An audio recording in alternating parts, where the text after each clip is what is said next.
Ces gars-là ne savent pas ce qu'ils font. Ils laissent Dana diriger le spectacle et supprimer le sport. Que ce soit par fierté pour l'argent ou une combinaison des deux, il y a certaines limites que les combattants ne peuvent tout simplement pas franchir. Personne ne m'a énervé plus que Tito Ortiz. J'allais le défoncer et le faire passer pour un idiot. Vous voyez, Dana White a une liste noire, un registre de combattants que le président de l'UFC aimerait effacer des annales de l'histoire du MMA. Tu veux que je t'explique ce qui se passe dans la tête d'Aljo? C'est... Des icônes légendaires aux étoiles montantes. Personne ne semble être à l'abri de la mémoire sélective de White. Tu demandes aux fans s'ils veulent revoir Woodley se battre? Je pense que ce serait un non catégorique. Quelqu'un n'aime pas ceci ou quelqu'un n'aime pas cela. Je me fiche de ce que tu penses, de ce que tu aimes ou n'aimes pas. C'est moi le patron. C'est ma façon de faire et pas une autre.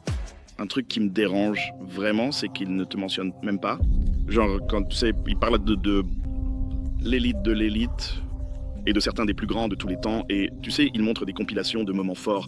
C'est comme, comment diable tu peux oublier Mighty Mouse?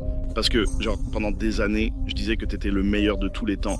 Dans le monde des arts martiaux mixtes, peu de combattants ont démontré le niveau de compétence et de domination affiché par Demetrius Mighty Mouse Johnson. Parce que nous sommes, en tant que les alliés... Demetrius Johnson défend sa ceinture des poids. Je crois qu'il tape, c'est incroyable, mec. C'est le meilleur combattant de la planète. C'est le meilleur combattant toute catégorie de tous les temps. Le talent incroyable de Johnson dans l'octogone était indéniable, détenant le titre de champion poids mouche de l'UFC avec un record de 11 défenses consécutives. Johnson a démontré un niveau de maîtrise qui lui a valu une reconnaissance unanime de la part des fans comme de ses pairs. Là, je vais être très clair, ça ne me dérange pas de partager ce débat avec un gars comme Demetrius Johnson. Il est incroyable. Regardez Demetrius Johnson. Il est probablement en ce moment le meilleur de tous les temps. Le meilleur de tous les temps? Oui, je suis d'accord. Même Dana lui-même a admis à un moment donné que DJ était le plus grand de tous les temps. On peut dire avec certitude et sans équivoque que Demetrius Johnson est le plus grand combattant de l'UFC de tous les temps. Absolument. Et pourtant, malgré son succès sans précédent, Johnson s'est retrouvé constamment ignoré et sous-estimé par les plus hauts niveaux de la promotion. Ils ont spécifiquement dit « Nous ne donnons pas toutes les opportunités aux gars de la catégorie des poids mouches. » C'est ce qu'on m'a dit, d'accord? C'est, vous savez, de la bouche d'autres champions. Une fois qu'ils sont devenus champions, ils ont reçu 500 000 $ net directement intégrés à leur contrat. Ils recevaient des points sur les ventes à la carte à chaque fois. Ouais, je vais leur dire parce que tu sais comment ça se passe. Ouais. Combien de fois es-tu allé dans ce foutu bureau? Hey Dana, comment ça va? Hey, je pense que je mérite ça. Non, Rampage, on ne va pas te donner ça. Non. Au cœur du problème se trouvait la perception qu'avait Dana White du potentiel commercial de Johnson. Il savait qu'il avait le meilleur combattant du monde, mais il ne pouvait pas le contrôler comme il le voulait. Qui ne voudrait pas voir Demetrius Johnson contre TJ Dillashaw. Matt voulait inclure une clause dans le contrat disant que, d'accord, si TJ Dillashaw ne fait pas le poids à 125, on le combat pour sa ceinture. Ils ont dit non, on ne va pas faire ça. J'ai dit, d'accord, alors. C'est le gars pour lequel tu dis clairement « Je ne veux pas affronter ce type. Je veux affronter cet autre gars. Je veux affronter le gars classé numéro 5 ou 6. » Au lieu de, tu sais, parler de l'affaire Conor McGregor, c'est tout le contraire de Conor McGregor. Mais ils veulent faire ça. Et c'est là que je me suis dit, on va fermer la division. J'ai dit, fermez cette putain de division alors. C'est ce que j'ai dit. Les déclarations publiques de White à propos de Johnson reflétaient souvent ce sentiment. Le président de l'UFC déplorant désormais le manque supposé d'attrait commercial du combattant. Il détient le record du pay-per-view le moins vendu de l'histoire de l'UFC à l'ère moderne. Lors des conférences de presse et des interviews, les remarques de White sur Johnson étaient souvent désobligeantes, suggérant que le champion poids mouche ne parvenait pas, je cite, à faire bouger les choses ou à susciter l'enthousiasme des fans. Bien que les combats de Johnson aient constamment offert des démonstrations palpitantes d'arts martiaux, la nouvelle réticence de White à le promouvoir comme une tête d'affiche a laissé beaucoup de gens penser que l'UFC ne tirait pas pleinement parti de l'un de ses talents les plus exceptionnels.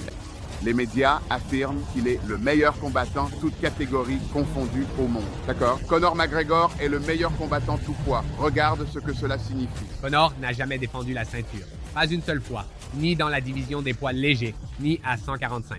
Donc ça montre simplement comment il considère les gens comme étant les meilleurs combattants, toutes catégories confondues au monde. La rupture entre Johnson et l'UFC a atteint son paroxysme lorsque Dana a échangé Demetrius contre Ben Askren dans un accord conclu avec 1FC. Et c'était presque comme si DJ n'avait jamais fait partie de l'UFC. Eh bien, moi, je t'aurais définitivement gardé à l'UFC. Je suis désolé, ma chérie.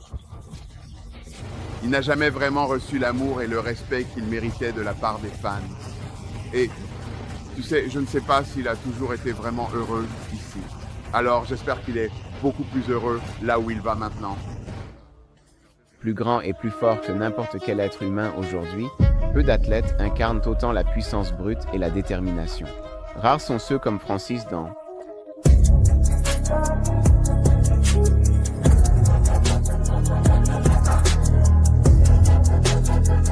le parcours de Ngannou vers le sommet de la division poids lourd de l'UFC, une véritable légende.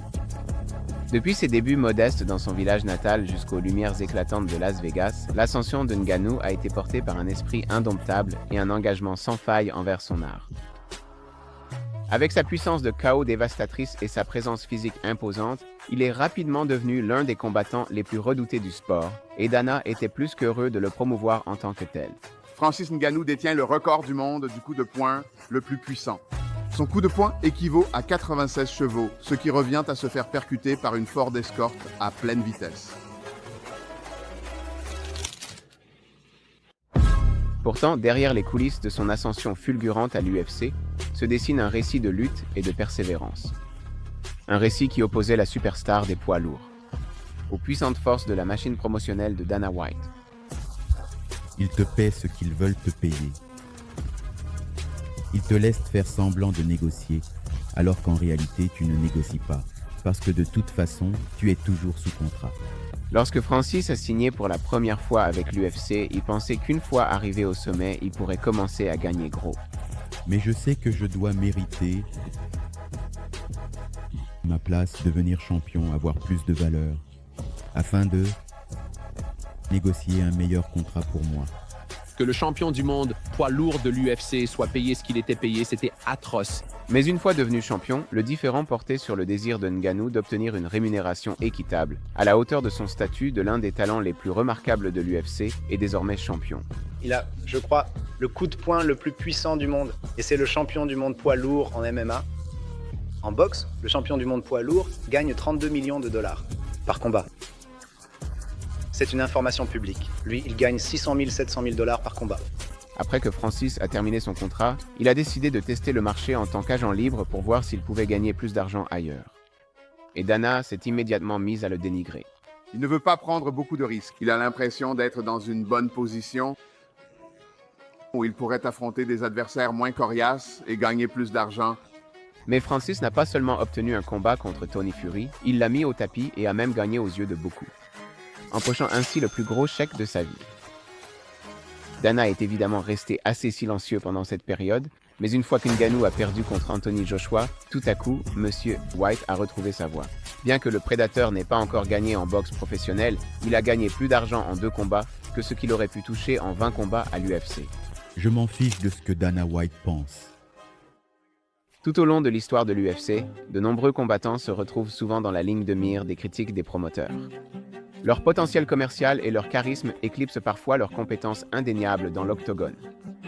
Bilal Muhammad, une étoile montante de la division des poids welters de l'UFC, a dû faire face à son lot de défis à cet égard. Le parcours de Muhammad vers les plus hauts niveaux de l'UFC a été marqué par le travail acharné, la persévérance et une quête incessante d'excellence. Avec un style de combat rugueux et un palmarès impressionnant de victoires, Muhammad s'est imposé comme une force avec laquelle il faut compter dans l'une des divisions les plus compétitives de l'organisation. Pourtant, malgré ses accomplissements et son talent indéniable, Muhammad s'est souvent retrouvé négligé et sous-promu par la machine promotionnelle de l'UFC. Tu fais comme si, oh mec, il ne l'a pas encore mérité, espèce d'idiot. Je suis sur une série de victoires, de combats de la soirée, 5 de ces combats étaient contre des gars du top 10. 4 d'entre eux étaient contre des gars du top 5. J'ai littéralement battu chaque personne de la division.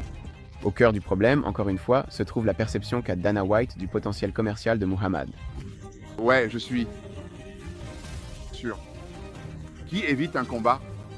De tels commentaires ont laissé Muhammad frustré et sous-estimé, les déclarations du président de l'UFC constituant un obstacle à sa reconnaissance et à son succès à plus grande échelle. Si vous voulez le mettre dans un combat pour le titre pour la 3e fois, il y a une raison. Ne restez pas à inventer des mensonges. Oh mec, il le mérite, il l'a gagné, il est numéro 2, blablabla. Il a eu 2 victoires, 2 défaites lors de ses 4 derniers combats. Il ne l'a pas mérité, il ne mérite pas. Je suis le véritable détenteur de cette place.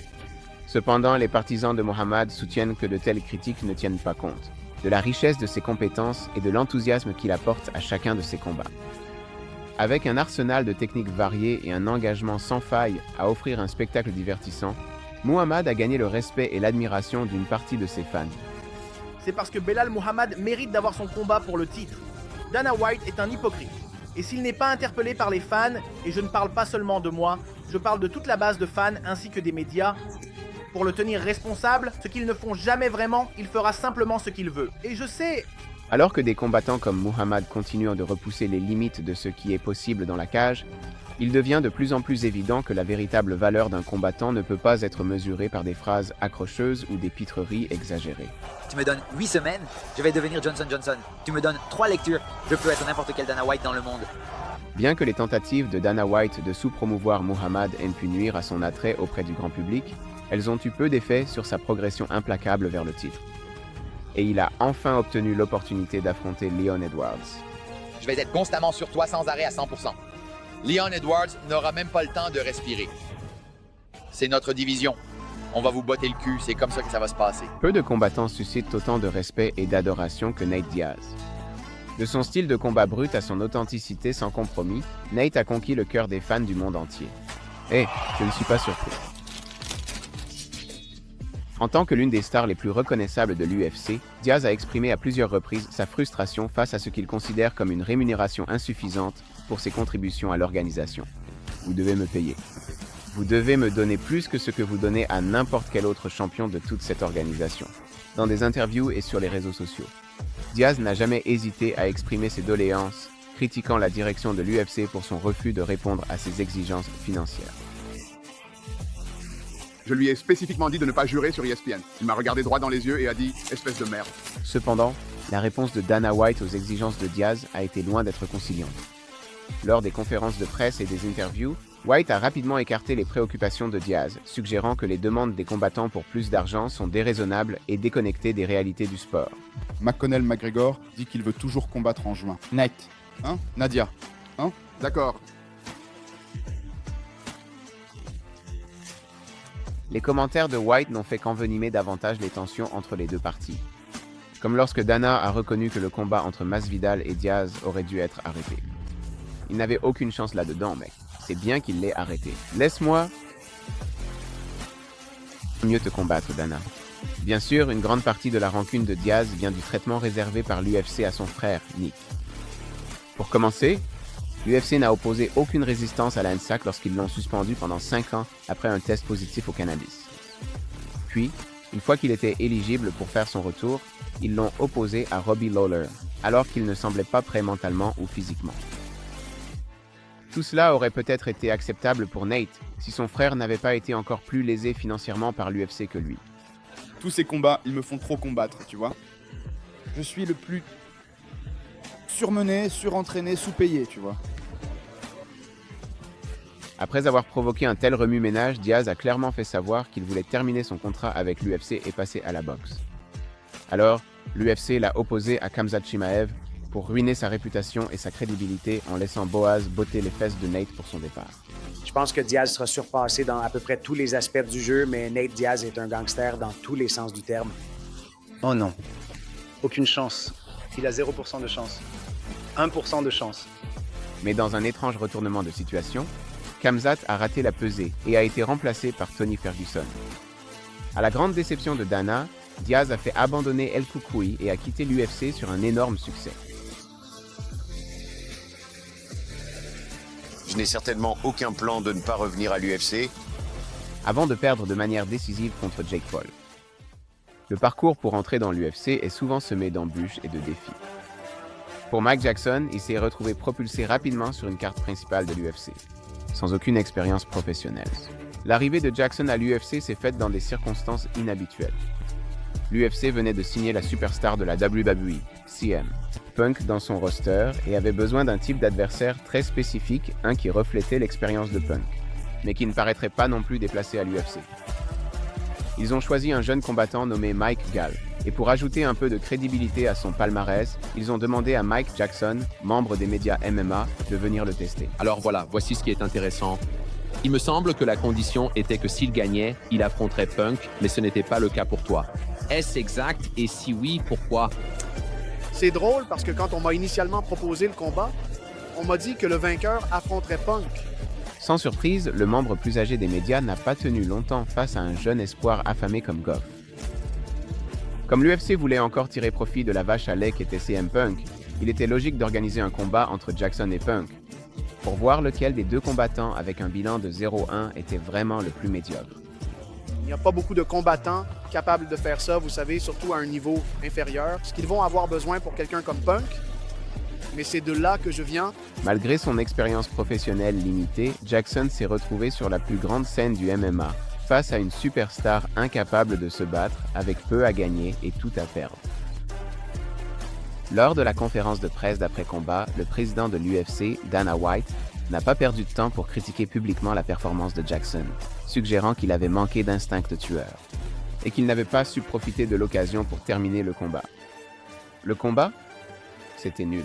Je ne sais pas ce que ce gars faisait dans la vie avant qu'on lui donne sa chance, mais quoi que ce soit, il devrait y retourner. Pour moi, il est à 0-2. Mais c'était censé être nul. Je veux dire, à quoi s'attendaient Dana et l'UFC? Ils savaient tous les deux que Jackson et Punk n'étaient pas des combattants professionnels. L'un est un cascadeur glorifié et l'autre écrit des articles putaclic sur le MMA comme boulot de jour. Et pourtant, Dana a agi comme si Mike avait porté préjudice à la compagnie avec sa performance. Voilà ce qui arrive quand deux personnes incompétentes livrent une performance pitoyable devant le monde entier. Voilà ce qui arrive quand deux personnes qui ne savent pas se battre livrent une performance pitoyable devant le monde entier. Voilà ce qui arrive quand deux amateurs livrent une performance pitoyable. Il avait hâte que le combat se termine. Weatherton était voué à l'échec face à Littleton, bien plus expérimenté. On s'attendait à ce que Jackson perde afin de justifier la décision des États-Unis de signer Punk sous contrat. Oui, quand Sinemur Vettori est arrivé, il s'est retrouvé la cible de critiques et de moqueries de la part même de ceux qui lui avaient proposé un contrat, en connaissant son manque d'expérience, et qu'il avait signé précisément pour cette raison. Et c'est un business, tu sais. Est-ce que CM Punk ou Phil Brooks ont une place à l'UFC? Non. Est-ce que moi ou Mike Gall avons notre place à l'UFC? Non. Il a ensuite été victime d'un coup à l'œil de la part de Dana Barry. Heureusement que tu prends ma défense, Nick. Puis il a été opposé à l'artiste du chaos Pete Rodriguez avant qu'on ne lui remette sa lettre de licenciement. Dans le monde tumultueux du journalisme en arts martiaux mixtes, peu de noms suscitent autant de respect et de reconnaissance qu'Ariel Helwani. Avec ses analyses approfondies, ses interviews perspicaces et son dévouement sans faille au sport, Helwani est devenu une figure incontournable de la communauté MMA. Cependant, sa carrière a été marquée par des controverses et des conflits, aucun n'étant plus notable que sa querelle persistante avec le président de l'UFC, Dana White, un affrontement qui a failli mettre fin à la carrière de Helwani.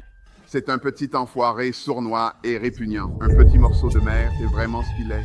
La tension entre Helwani et White a atteint son paroxysme en 2016, lorsque Helwani a révélé en exclusivité le retour de Brooks Leon à l'UFC 200. Le scoop de Helwani, publié quelques heures avant l'annonce officielle de l'UFC, a mis White en colère. Il y a vu une trahison et un affront direct à l'autorité de l'organisation. Et c'était un rêve, et j'espère qu'il continuera. Et j'espère que tout cela pourra être oublié. À la suite de l'incident, White a pris des mesures drastiques contre Helwani, lui retirant son accréditation de presse et lui interdisant l'accès à tous les événements de l'UFC. En 2016, j'ai reçu un appel de Fox m'annonçant que j'étais licencié parce qu'ils n'étaient pas satisfaits. L'UFC était avec moi, faisant partie de la famille. Ils en avaient assez de moi. Tu veux me mettre ça sur le dos? Très bien, d'accord. Cette décision a provoqué une onde de choc dans la communauté du MMA, beaucoup condamnant la réaction autoritaire de Whiteface au reportage de Helwani. C'est rare que une ligue, si on veut, mettons ça entre guillemets, retire les accréditations d'un journaliste simplement pour avoir rapporté un fait. Pour Helwani, l'interdiction a été un coup dévastateur pour sa carrière, mettant en péril sa capacité à couvrir le sport qu'il aimait et menaçant de ternir sa réputation en tant que l'un des journalistes les plus respectés de la communauté MMA. Pourtant, malgré les difficultés rencontrées, Helwani a refusé de céder, continuant à couvrir le sport via ses propres canaux et plateformes. J'ai pu faire des matchs NBA énormes. J'ai pu faire E6D, énorme. J'ai pu faire Outside the Lines, énorme. J'ai pu couvrir plusieurs sports, faire des apparitions sur SportsCenter, tout ça, et bien plus encore. ESPN Radio avait les émissions autour des pay-per-view, toutes ces opportunités.